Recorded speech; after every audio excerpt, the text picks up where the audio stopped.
Corporate retribution, the IT architect's final code. It was just another Monday morning for Victor Hayes. Also, he thought as he dragged himself out of bed, grabbed his scalding coffee, and plunged into the familiar routine at Starbright Technologies. For 17 years, this company had been his lifeblood. From the days of screeching modems and dial-up internet to the data cloud revolution, Victor had been the silent, steadfast pillar of the IT department. He watched Starbright grow from a small, damp workshop into a corporate giant. Amidst all the changes, Victor remained anchored. His loyalty to Starbright felt like a second skin, a family where he had poured his sweat and sleepless nights. But that fateful Monday, the trajectory of his life shifted. Slumping into his chair, Victor's mind was running through the usual checklist, the project deadline looming, the new hires needing guidance, and the constant battle with obsolete legacy software. Then the email landed. The subject line was brief, almost innocuous, yet it was about to hurl his entire world into chaos. Mandatory meeting, 10 a.m., HR and CEO. Victor's stomach twisted with a familiar, sickening dread. He knew the smell of these meetings, the kind nobody ever wanted. He was the reliable guy who fixed everyone's problems without asking for reward. But this wasn't about professional ethics. This was a decision from the ivory tower, far above his modest pay grade, offering him zero options. At precisely 10 o'clock, Victor hauled himself toward the elevator. Every step felt heavier, as if the weight of the universe pressed down on his weary shoulders. The elevator doors slid open, greeting him with the cold, sterile air of the executive floor, the place where major decisions were born, and where people like him were eliminated without a second glance. Victor entered the CEO's office, where Grant Lewis, the new, freshly minted CEO, and Laura Vance, the HR manager, were waiting. Their faces were a bland mixture of corporate indifference and professional distance. Victor Hayes, Lewis began, his voice a low, rehearsed monotone. Following careful consideration, we have decided to eliminate your position. The words were a physical blow to Victor's gut, stealing his breath. You need to clear your desk before the end of the day. Victor nodded robotically, his mind reeling. He knew arguing or pleading was pointless. The decision was final. He was being discarded, like an old, out-of-date server left abandoned in a closet. But Lewis and Vance didn't realize Victor wasn't a common employee. He wasn't the kind to slink away quietly. He was the architect of the system, the gatekeeper of the company's stability. And now, he would make them regret ever underestimating him. As Victor left the room, his colleagues stole quick glances, then immediately looked away. Whispers erupted instantly, like a disturbed hive. The quiet man who had been the soul of every major project for almost 2 decades was now on the curb. He was fired, but he wasn't going far. Not with shame. Victor returned to his desk, the office suddenly filled with suffocating, invisible noise. He began collecting his personal items slowly, deliberately. The warm family photo, the chipped ceramic mug, the small cactus, a survivor of many storms at Starbright. But while his hands were busy, his mind raced at warp speed. For years, Victor had been the anonymous builder of the company's success. His efforts were embedded in every process, every upgrade, every seamless data migration.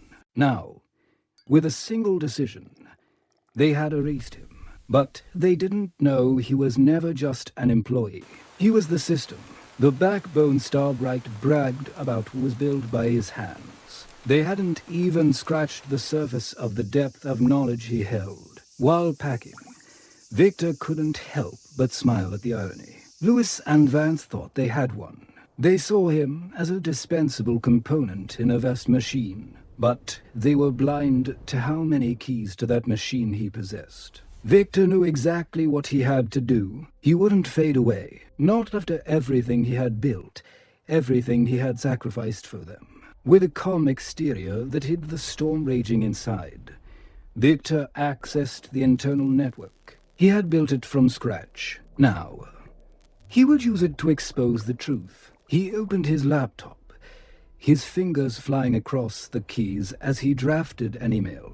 But this was no ordinary message. This was a bomb aimed directly at the board of directors, the very people who had been blinded to the corruption and deceit happening under their noses. Victor had smelled the danger for months. He had meticulously documented every sign: financial irregularities, murky vendor contracts, missing funds. Not fragments, but a fortress of irrefutable evidence. As he typed, a surge of hot satisfaction rushed through him. Lewis and Vance thought they had dismissed him, but they had no idea what was coming next. Wednesday would be their judgment day. As he hit send, Victor's heart hammered, but his face remained impassive. This was no longer personal revenge. This was righting a wrong, tearing down the facade to expose Starbright's rotten core. He knew this was the beginning of the end for Lewis and his cronies, but he anticipated their reaction. They would try to cover up, to bury it. But Victor was already 2 steps ahead. The email wasn't a mere complaint. It was a dagger straight to the company's heart. By the time they figured it out, it would be too late. Victor sank into his chair, the familiar office sounds, the clicking of keyboards, the hushed conversations fading into irrelevance. The world he had known for 17 years was crumbling, and he was the one pulling the strings. He closed his laptop, leaned back, and let the silence envelop him. But it didn't last. His phone vibrated violently with a message from Mark Quinn, the assistant he had mentored for years. "Victor, I just heard. I'm so sorry. They're already cleaning your desk, and Lewis is yelling like you're the plague. He's furious." Victor smirked bitterly. Of course, they were furious. They didn't know the storm was about to break. He replied simply, "Don't worry, Mark. Keep your head down and watch. They're the ones who are about to be in deep trouble." Victor had spent years building Starbright's infrastructure, laying the foundation for every piece of software and every system. He knew it like the back of his hand. Now, he used that very knowledge against them. There were always loopholes, always weak points, and Victor knew exactly where they were. The next morning, his move truly unfolded. By then, rumors of his termination had spread like wildfire. The office was strangely quiet, the noise of productivity replaced by anxiety over the impending scandal. Victor didn't care about the remaining employees. They were just people doing their jobs. But the board of directors, they were the force for change. They would decide if Lewis and Hugh Butler, the CFO, should pay the price. Victor had set the stage. By 9 a.m., he sat in his car, parked opposite Starbright's headquarters, his laptop beside him. He opened the email scheduled for the board. He wouldn't give them a chance to ignore him. The evidence was ironclad. Financial discrepancies, fabricated documents, payments to phantom vendors. Every email, every approval, every piece of the puzzle fit perfectly. He knew this day would be long, but he didn't waver. This was the moment he had patiently awaited, the moment of his return to those who had cast him out. When the first board member opened the email, Victor's phone exploded with messages. One from Senator Tuan, a long-time board fixture who respected his talent. "I've read it. I will push for a proper investigation. You did the right thing. Victor, don't worry." Victor exhaled, realizing he'd been holding his breath. First step successful. Tuan was on his side. By noon, Victor was sitting in a cafe miles from the office, savoring the sweet taste of victory. He had done his part. The email was out. Now it was in the hands of the powerful. His phone buzzed again. A call from Laura Vance. "Victor, we need to talk. That email you sent, it's causing serious problems." Victor's lips curled into a smile. He heard the panic in her voice. It was music to his ears. "Nothing to discuss, Laura. You know exactly what you did. The board will handle it." The call cut off. Victor leaned back, sipping his coffee. Lewis and Butler's time was up. He was in control, now just awaiting the inevitable retribution. That afternoon, Lewis paced his office like a caged animal. Laura informed him that the board was aware of the financial scandal. The boss was cornered. In a last-ditch effort to cover up, Lewis called an emergency meeting, but it was too late. The truth was out, and as the board dug deeper, the web of lies began to unravel. By 3 p.m., they were questioning the integrity of the financial reports. Victor's plan was running smoothly. The scandal was now public, and the investigation was accelerating. Butler tried damage control, but Victor's evidence was too compelling. At 4 p.m., a call from Tuan. "It's done, Victor. Lewis and Butler are suspended. Pending investigation." "You were right." Victor laughed aloud. He had done it, but one piece was still hanging in the air. The next morning, Victor woke up to his phone ringing insistently. It was Mark Quinn. "Victor, it's exploding. Lewis and Butler are gone." The board acted fast. "You should see this." A cold wave of satisfaction spread through Victor. Everything was going according to his script. Lewis, the once untouchable CEO, was reeling before the eyes of those who once worshipped him. Butler, the man behind the financial maneuvering, now faced career-ending charges. His phone buzzed again, this time from Tuan. "They're tearing each other apart. I just left a board meeting. They are considering a proposal for your new position. We need you back to clean up this mess." Victor paused. He had anticipated the offer, but hearing it from Tuan was the final confirmation. They were desperate enough to beg the man they had scorned. He smiled the smile of a winner, devoid of pity. "I'll consider it, Tuan, but don't expect me to return as if nothing happened." Hanging up, Victor reflected on the past few days. The comfort he had maintained when he was fired, it had been flawless. He played the silent victim, and now the empire that harmed him was collapsing. By 2 p.m., the fallout was explosive. The news spread across the company. Everyone was anxious. Nate Daniels, a consultant hired for modernization, was dragged into the investigation's orbit. Victor's silent planning ensured the wall crumbled completely. His next step was ready. At 3:30, he drove to Starbright headquarters. Dressed in a dark suit, he walked through the gates like the rightful owner. The guards recognized him, their expressions shifting. Victor had always been the quiet guy who kept his head down and worked without complaint. Now, he was the king. "Mr. Hayes, welcome back." They stepped aside, and Victor felt the change. The deference that had been lost was now returned, stronger than ever. Victor entered the boardroom where the leadership was gathered. Tuan sat at the head of the table, looking more worried than Victor had ever seen. The other members were hunched over papers. They didn't even look up when he entered. "Gentlemen," Victor began, his voice low and warm, yet sharp as a knife. "It's time you clearly saw what was happening right under your noses." He pushed a stack of files across the table. Inside was everything: financial reports, emails, contracts, lies. At the center were Lewis and Butler. Their names were etched onto every page, detailing fraud, deceit, and millions of dollars vanished without a trace. Victor stood, his eyes sweeping across every face. "You have two options. 1, continue the cover-up, hoping nobody finds out. 2, face the truth and rebuild this company with integrity. The choice is yours." The room sank into a suffocating silence. His words hung in the air, and Victor saw fear creeping into their eyes. They knew they had lost. 48 hours later was a blur of meetings, legal wrangling, and internal investigation. Lewis and Butler were dismissed, facing prosecution for financial fraud.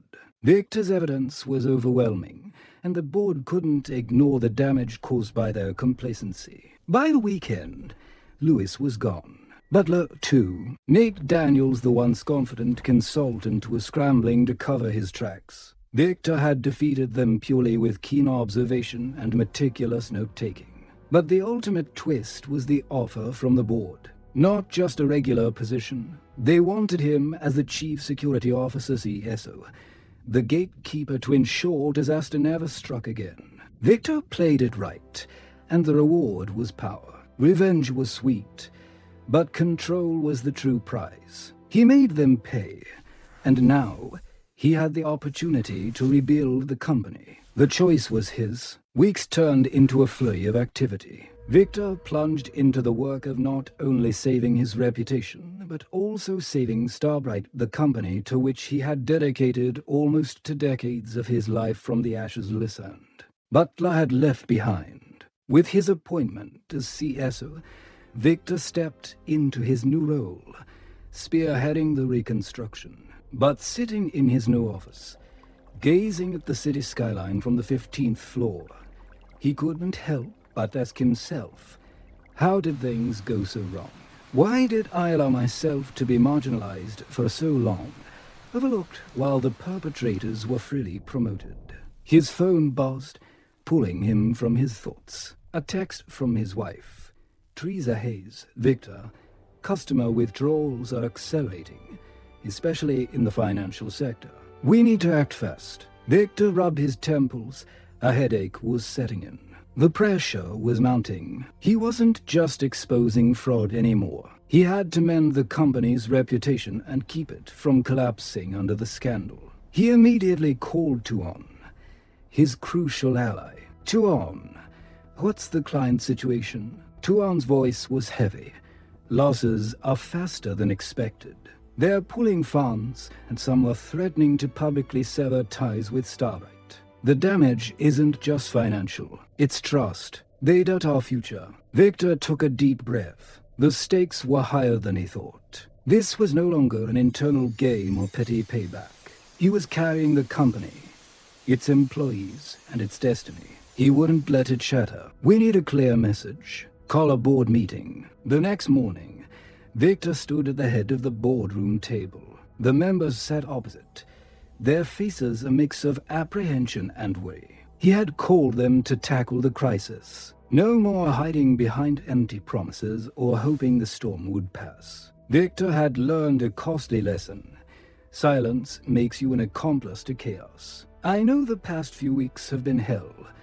He began, his voice steady, carrying the weight of authority. But we must face it head-on. We won't pretend the damage doesn't exist. Fraud, poor governance, deceit, it's all been exposed. The only way to rebuild is through absolute transparency. A wave of murmurs rose. Lewis, the CEO just weeks ago, had never dared to look the truth in the eye. He preferred to bury it, hoping it would fade. But Victor was different. He wasn't afraid of the truth, no matter how ugly. We must issue a public statement.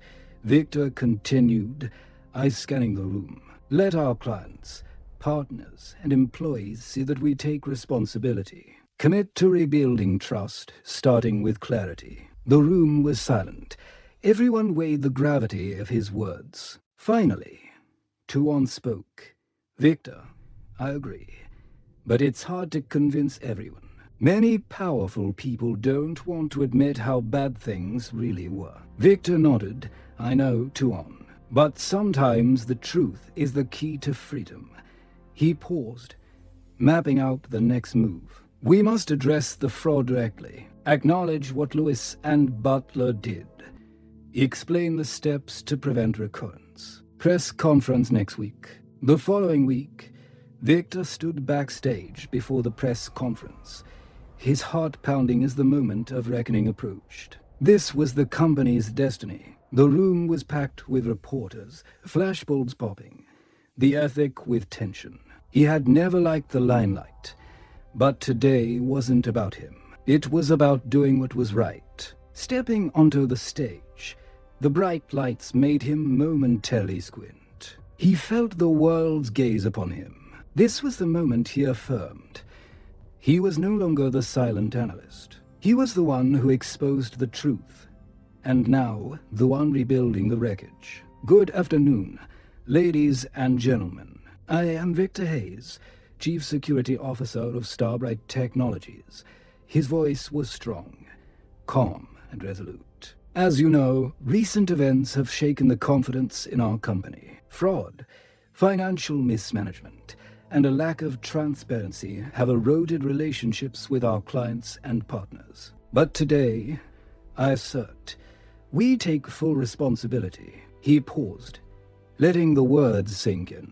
Starbright was built on trust, stability, and a commitment to top service. But somewhere along the line, we lost our way. We disappointed our clients, we disappointed our employees, and we failed ourselves. That ends today. Weeks later, the company's reputation slowly began to heal. Slow but steady, Victor's admission and transparency paid off. Clients who had almost left returned. Their concerns eased. Employees who felt abandoned by the former leadership started believing in his vision. Starbright's future, though uncertain, was no longer on a cliff's edge. Victor plunged into rebuilding from the roots. New leadership was brought in. Transparency became the guiding principle of every decision.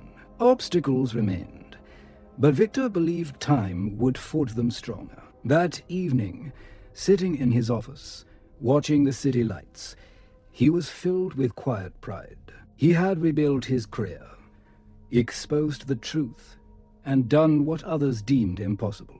More importantly, he had maintained his integrity, the ultimate twist and a new legacy. As months passed, Victor's leadership brought stability, but a current of resistance still flowed beneath the surface. Not everyone was happy with the changes. Several factions loyal to Lewis and Butler still engaged in quiet sabotage. Victor felt their sharp, cold eyes watching him in board meetings, filled with resentment. One afternoon, Laura Vance stopped him outside his office. Her face was tense. "Victor, we need to talk. About the restructuring." "Yes, Laura. What is it?" She glanced down, lowering her voice. "There are concerns from senior management. They say you're pushing changes too fast. Some feel overwhelmed, unable to adapt." Victor crossed his arms. He wasn't surprised, but hearing it from Laura, someone he once trusted, stung. "I don't need them to like it, Laura. I need them to participate. If they want to stay, they have to get on board. Starbright is now defined by transparency." Laura nodded, but her eyes told a different story. "I understand, Victor, but be careful. They've been here longer than you, and when they feel pushed out, they won't show mercy." Victor sensed a deeper layer. He had been so focused on mending the wounds and exposing the fraud that he had forgotten the emotional damage to those who had been loyal for years. In the midst of his team cleaning up the financial mess, Victor decided to dig into the company's past. He stayed up late reviewing old emails, files, and financial reports. His eyes widened at a chilling discovery. Suspicious financial decision patterns extended for years, predating Lewis or Butler. A trail of undetected corruption, small, subtle transfers, not going outside the company, but into offshore accounts linked to Starbright's senior management. The amounts were modest, but the implication was clear. It wasn't a few bad apples. It was a rotten system. Victor collapsed into his chair, mind reeling. This was bigger than he thought. Not just fake invoices. It was a culture of corruption woven into the fabric of every layer. The deeper he dug, the more he realized the root wasn't bad management. It was pure greed. The CEO's dilemma. The next morning, his phone rang. It was Tuan. "Victor, we have a big problem. Not just senior staff. There's a leak. I'm hearing whispers, and I have reason to believe someone is selling information to the press. A media storm is imminent." Victor's heart skipped a beat. If the press caught wind of the deep-seated corruption he was uncovering, especially the global money laundering, it would be catastrophic. Not just for Starbright, but for him. As he scrambled to contain the leak, He couldn't shake the feeling that another hand was behind the chaos. He delved deeper into the past, focusing on a recurring name. Nate Daniels, the expensive consultant, who slipped through the net, but was tied to several murky transactions. One evening, reviewing security footage of the lobby, he saw a glimpse that chilled his blood. Daniel's meeting with Laura Vance just days before Victor was appointed CSO. Victor narrowed his eyes, leaning closer to the screen. What the hell? Laura had been involved from the start. The following morning, he called Laura into his office. No time to waste. The company was on the brink, and the leaks were becoming more frequent. He needed answers. Laura, I need the truth. Are you tied to these leaks? Were you part of this plan? Laura's eyes widened, but she quickly composed herself. What are you talking about? I know about you and Nate Daniels. I know about the payments, the secretive meetings. It's over, Laura. I won't let you or anyone else sabotage this. For the first time, Laura trembled. Her mask broke. She whispered, Victor, you don't understand. It's not just the company, it's survival. We were all pushed to the edge. Victor's face hardened. I don't care about the reasons. I care about Starbright's survival. Now, do the right thing. No more secrets. The final offer and the new path. The morning after, a board meeting was called. Victor had been up all night preparing. His laptop open. The tabs overlapped, mapping the network of corruption he had pieced together. His fingers hesitated over the keys as he reviewed the emails, the reports, the payment trails, each pointing to a deadly conclusion. He couldn't shake the feeling that all his hard work was about to be put to the test. Exposing Lewis and Butler was one thing. Now, he was walking a razor's edge. He wasn't just defending the company. He was defending his reputation, his career, and the integrity he had built. When it was his turn, he felt the tension rise. I have something that will change everything. Victor stood up. The room went silent. He clicked, and the screen lit up. He presented the evidence: financial discrepancies, fake payments, links between senior management and shell companies. He showed how Lewis, Butler, and their allies had funneled millions through phony corporations, disguised as legitimate expenses. This is the reality we face, Victor said, his voice steady but heavy. They manipulated the system they were supposed to protect. Tuan, who had been silent, slowly stood. Victor, these are huge accusations. Victor locked eyes with Tuan. No, Tuan. It's the truth, and you can't ignore it any longer. The room fell silent as the gravity of the situation sank in. The initial skepticism was gone, replaced by shock. What does this mean for us as Helen Pham, a senior board member, her voice trembling? Victor took a deep breath, speaking slowly. It means that for 3 years, this company has been bled dry under the noses of those charged with keeping it honest. The money flowed through phantom companies into the pockets of the people who created them without a thought to the consequences.